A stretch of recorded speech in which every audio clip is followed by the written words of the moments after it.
என் தங்கச்சி உன்னை காதலிச்சதை தவிர என்னடா தப்பு செஞ்சா பாவி சை, அவள் லவ் தானடா பண்ணான் அப்படின்னு வந்து இப்போ வானதியோட அண்ணன் பாண்டியனுடைய சட்ட காலரை பிடிச்சி அப்படியே கேட்குறதும், இந்த பக்கம் வந்து வானதி துடிச்சிக்கிட்டு இருக்கிறதுக்கான ஒரு ப்ரெடிக்ஷன் தான் இது. ஸோ இப்போ வந்து பார்த்தீங்க அப்படின்னா வந்து எப்படியோ நம்ம வந்து வானதி கூட வந்து சேர்ந்து வாழணுங்கிற எண்ணம் இருந்தாலும் பாண்டியனுக்கு ஒரு மூக்கு மேலே கோபம் வந்துகிட்டே இருக்கிறது விளைவு ஒரு பெரிய பிரச்சனையில் வந்து அவர் கொண்டு வந்து விடப்போகுது. வானதி திருப்பி திருப்பி கால் பண்ணிகிட்டு இருக்காங்க. கால் பண்ணி வந்து எனக்கு வந்து ரொம்ப தனியாக இருக்க மாதிரி இருக்குது, என்னால் வந்து இங்கே இருக்கவே முடியல, எல்லாருமே நோவடிக்கிறாங்க, நீ என்கிட்ட கோவப்படுறனா கூட காலையில் கிளம்பி நான் வந்து கடைக்கு வரேன், கடையில் வரும்போது கோவப்பட்டிருக்கலாம், இல்லை நம்ம ஃபோன் பண்ணி என்னை திட்டிருக்கலாம், ஆனால் என் வீட்டில் என் அண்ணனும் அம்மாவும் ஏற்கனவே உன்னை கல்யாணம் பண்ணிக்கூடாது, உன்னை கல்யாணம் பண்ணுறது சரியில்லை அப்படின்னு அவ்வளோ பெரிய பிரச்சனை பண்ணியிருக்காங்க. நீ அதுக்கு ஒரு துரும்ப கூட கிள்ளி போடல. நீ வந்து எங்கள் வீட்டில் பொண்ணு கேட்டு வந்து பிரச்சனை இது ஒரு தடவை வந்துட்டு போனதுக்கப்புறமா எதுவும் ஒரு பெரிய விஷயத்தெல்லாம் நீ செஞ்சதே இல்லை. ஆனால் நான் போலீஸை கூப்பிட்டு வந்து எங்கள் வீட்டில் பேச வச்சேன், கட்டாய கல்யாணத்துக்கு அப்புறம் ப்ரெக்னெண்ட்டாக இருக்கேன்னு சொல்லி கதையை விட்டேன், இப்போ கிளம்பி உங்கள் வீட்டில் வந்து உங்கள் அண்ணனோட நிச்சயதார்த்தத்துக்கு வரணும்னு நினைக்கிறேன், எல்லா இடத்துலையும் வந்து நான் உங்கள் கூட இருக்கணும்னு நினைக்கிறேன், எல்லாத்தையும் எவ்வளவோ ட்ரை பண்ணிகிட்டு இருக்கேன் நான். ஆனால் உனக்கு என் மேலே பாசமே இல்லையா பாண்டி? நான் இவ்வளோ தூரம் வந்து கஷ்டப்பட்டுக்கிட்டு இருக்கேன், ஆனால் வந்து நீ கவலைப்படாமல் வந்து எங்கள் வீட்டு வாசலில் சண்டை போட்டு போகிறேன்ட்டு அவங்க என்னை எப்படி என்ன கேட்பாங்க? இவனுக்காவா நீ வந்து எங்கள் கூடலாம் சண்டை போடுறேன்னு கேட்க மாட்டாங்க, இத்தனை நாள் வளர்த்தவங்க அப்படின்னு வந்து கேட்கலான்னு சொல்லிட்டு திருப்பி திருப்பி கால் பண்ணி பார்த்தா அவர் ஃபோன் எடுக்காமல் கட் பண்ணிவிட்டு இங்கே கொஞ்சம் கொஞ்சமாக வந்து சேரன் கொஞ்சம் சிரிச்சுட்டே இருக்கிறத வச்சு இந்த வீட்டில் எல்லாரும் என்னதான் கதை, அண்ணன் ஏதோ வந்து வித்தியாசமாக செயல்படுறாரு, போதைய கதையை போட்டாரா, சரக்கடிச்சாரான்னு பார்த்தா வாட வரல, அப்போ வேறு ஏதாவது ட்ரக்குக்குன்னு போயிட்டாரா அப்படிங்கிற மாதிரிலாம் அவங்க யோசிச்சுக்கிட்டு இருக்கும் பொழுதே வந்து பார்த்தீங்கன்னா கடைசியில் வந்து அவர் லைட்டாக இல்லை என்ன இருந்தாலும் அந்த பொண்ணுக்கு என்ன பிடிச்சிருந்துருக்கு நான் யோசிக்கவே இல்லை பாரு அப்படிங்க. பொண்ணா? திருப்பி ஜெயந்திகிட்ட பேசுனீங்களா அப்படின்னா, ஐயோ ஜெயந்தி இல்லை அவங்க இல்லை அப்படின்னா வேற யாரு அப்படின்னு கேட்க அவங்க ஒன்றும் சொல்லாமல் இருக்க எல்லாரும் சேர்ந்து தம்பிகள்லாம் சேர்ந்து சொல்லுண்ணா யாருண்ணான்னு பல்லம் திருப்பி துரும்பி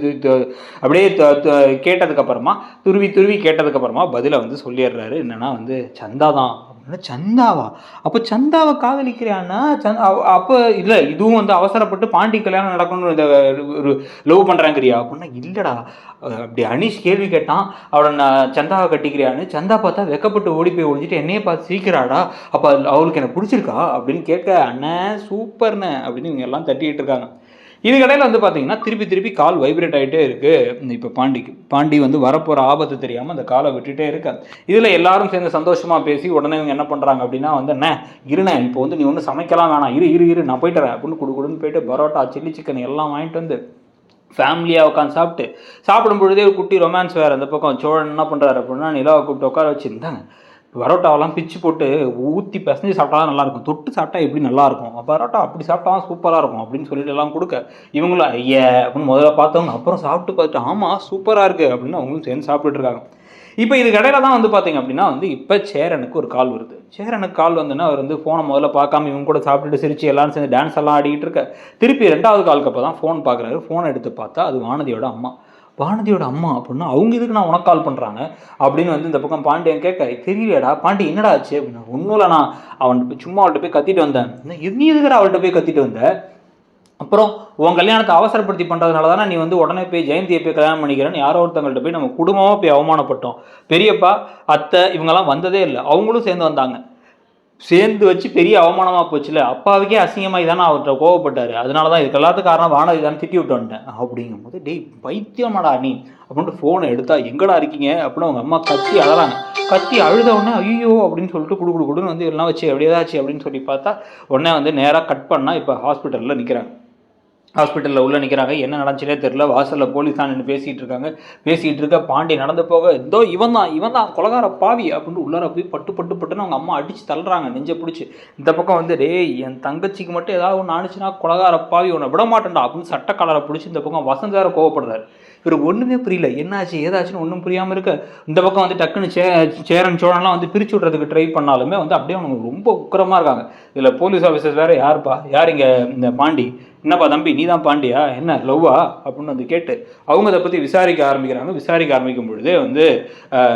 சைலன்ஸ் கொஞ்சம் சார் கொஞ்சம் அந்த பக்கமாக போய் விசாரிங்க அப்படின்னு வந்து இப்போ நர்ஸ் வந்து சொல்கிறாங்க. ஏன்னா இங்கே சத்தம் அதிகமாகிடுச்சு, அந்த பொண்ணு செமி கான்ஷியஸாக இருக்காங்க, இப்போ எப்போ கான்ஷியஸ் திரும்பலாம் அப்படின்னா செமி கான்ஷியஸாக இருக்காங்களா, என்னாச்சு அவளுக்கு, என்னடா பண்ணீங்க அப்படின்னு இவர் அந்த பக்கம் கோவப்பட போகிறார். வசந்த் கிட்ட அவங்க அம்மா கிட்டலாம், வானதி என்ன பண்ணீங்க, ஏன் வானதி என்ன பண்ணீங்கன்னா, வானதி நல்லா வானதி வந்து வீட்டு வாசலில் வந்து கத்தி திட்டிட்டு நீ எல்லாம் ஒரு பிள்ளையா உன்னை போய் கட்டிப்பண்ணான்னு சொல்லிட்டு திட்டிட்டு போனால, அவ்வளோ காத்திருக்க முடியும்னா இப்போ கிளம்புன்னு கத்திட்டு போனால, அதுக்கப்புறம் ஃபோன் பண்ணி என்ன சொன்னியோ என்ன சொல்லி திட்டினியோ தெரில, அவள் உடனே வந்து அவள் உயிரே முடிச்சுட்டுன்னு நினச்சா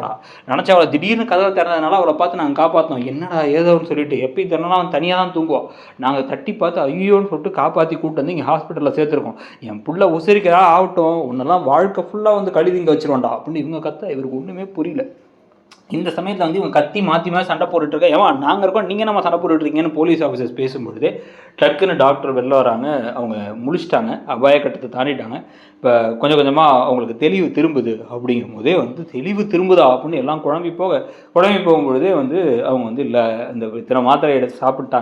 சாப்பிட்டதுனால தான் வந்து சாப்பிட்டு அப்படியே வந்து மயங்கி கிடந்திருக்காங்க, அவங்க வீட்டிலேருந்து கூட்டு வந்துட்டாங்க, நல்ல வேலை டைமுக்கு கூட்டு வந்தீங்க, கொஞ்சம் லேட்டாக இருந்தால் ரொம்ப கஷ்டமாக இருக்கும், என்ன இருந்தாலும் வந்து இதெல்லாம் வந்து ரொம்ப ரிஸ்கியான பிஹேவியர், முதல்ல இதுக்கு கேஸ் வேறு ஃபைல் பண்ணணும் அப்படின்னா டக்குன்னு இவங்க அந்த பக்கம் போகிறாங்க, போயிட்டு என்ன இருந்தாலும் சார் வயசு பொண்ணு சார் இது கேஸெல்லாம் ஃபைல் பண்ணாதீங்க சார், இது பண்ணாதீங்க அப்படின்னு சொல்லிட்டு இந்த பக்கம் இவங்க வேறு பேசுகிறாங்க, அவங்க அம்மாவும் அப்பா திருப்பி பேசுகிறாரு, வானதியோட அப்பா பேசி கீசி அதை சரி பண்ணும் பொழுதே இப்போ அடுத்து கட் பண்ணால் இப்போ உள்ளார அவ்வளோ பிரச்சனையை மாரி நான் வானதியை பார்த்தே தீருவேன் அப்படின்னு கத்திட்டு உள்ளே பாண்டி உள்ளார போகிறாரு, பாண்டி உள்ளார போனால் அவங்க அப்படியே பார்க்குறாங்க, அப்படியே பார்த்துட்டு கோவமா நீ பேசாத அப்படிங்கிறாங்க. ஆனால் வந்து கையில் ட்ரிப்ஸ் எல்லாம் ஏறிட்டு படுத்து கிடக்க இந்த பக்கம் வசந்து உள்ளார வராரு, வசந்து உள்ளார வந்து எங்கடா நீ உள்ளே வந்த வாடா வெளில அப்படிங்க, நான் விடுனா அப்படின்னு மெதுவாக சொல்கிறாங்க. இவனுக்கு இதனால தான் எல்லாம், இவன் எப்போ வாழ்க்கையில் வந்தாலும் நம்ம குடும்பத்தோட நிம்மதியாக போச்சு அப்படின்னா வந்து இப்படியே பார்த்து அப்படியே முழிக்க உடனே வந்து